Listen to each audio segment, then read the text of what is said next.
Hello friends, मेरा नाम जूही बंसल है। तो हम स्टार्ट करेंगे micro economic UGC net economics के लिए।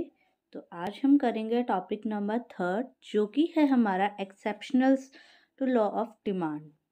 तो टॉपिक स्टार्ट करने से पहले जो भी मेरे चैनल पे न्यू है प्लीज़ सब्सक्राइब कर लीजिए, बेल आइकन को प्रेस कर लीजिए ताकि आपको लेटेस्ट वीडियो की अपडेट मिल सके। तो स्टार्ट करते हैं हमारे exceptions to law of demand.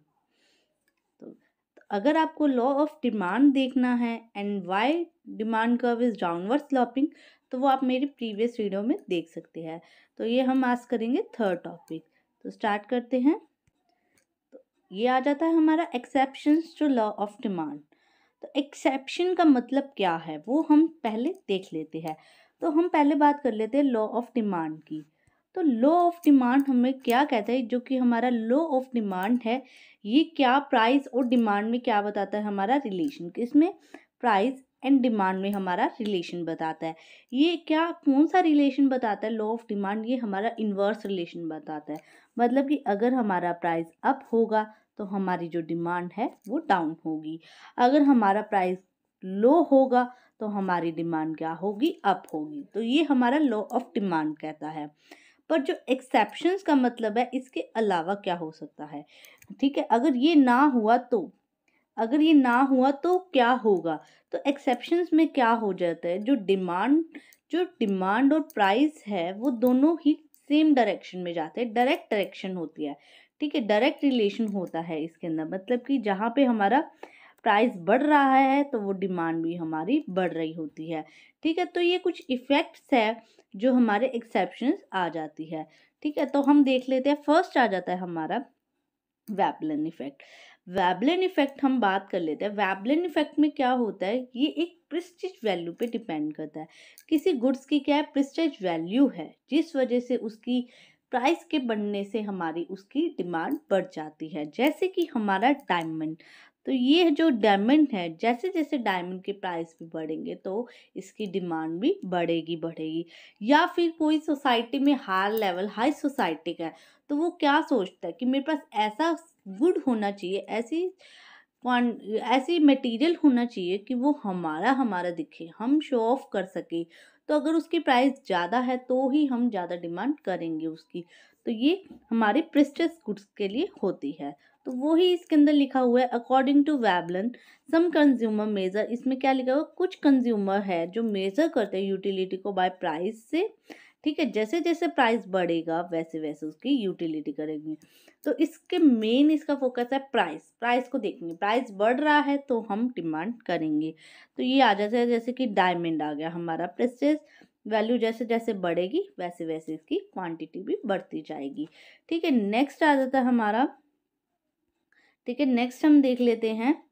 Second आ जाता है हमारा गिफन गुड्स। तो गिफन गुड्स में क्या होता है, ये एक इंफीरियर गुड्स का ही टाइप होता है। इंफीरियर गुड्स क्या होते हैं, जो लो क्वालिटी के गुड्स होते हैं, लो क्वालिटी के गुड्स होते हैं, ठीक है।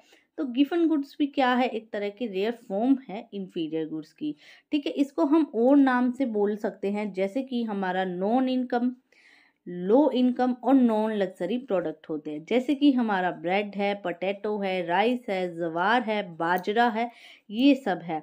तो इसके कोई भी हमें सब्स्टिट्यूट भी नहीं मिलते हैं। जैसे हमें पोटैटो है, अब पोटैटो लेना ही लेना है, उसके अगेंस्ट उसके कम सब्स्टिट्यूट में हम कोई और प्रोडक्ट नहीं ले सकते। अगर हमें पोटैटो का प्राइस बढ़ेगा तो भी हमें पोटैटो तो लेने ही पड़ेंगे, तो भी हमें उसकी डिमांड करनी ही पड़ेगी, ठीक है। तो जैसे ही प्राइस भी बढ़ते हैं तो डिमांड भी बढ़ती है, ठीक है। उससे ऐसे नहीं है कि प्राइस बढ़ गए तो हमने डिमांड करनी बंद कर दी ही, ठीक है। तो ये नेक्स्ट आ जाता है हमारा, नेक्स्ट देख लेते हैं हमारा।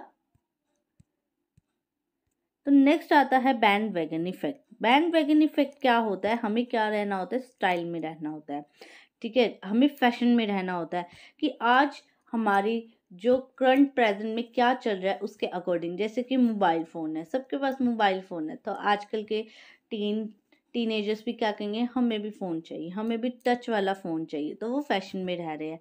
जैसे कि हम क्लोथ्स की बात ले लेते हैं, क्लोथ्स क्या होते हैं, चेंज होते रहते हैं। तो जो फैशन में रहना चाहता है ना, तो वो क्या करेगा, जैसे जैसे फैशन चेंज होगा वैसे वैसे वो भी चेंज होंगे, तो वो भी डिमांड करने लग जाएंगे। चाहे उसके प्राइस बढ़ भी रहे होंगे तो भी वो कहेंगे हमें डिमांड करनी है, क्योंकि वो क्या रहना चाहता है कि वो डिज़ायर, वो स्टाइल में रहना चाहता है।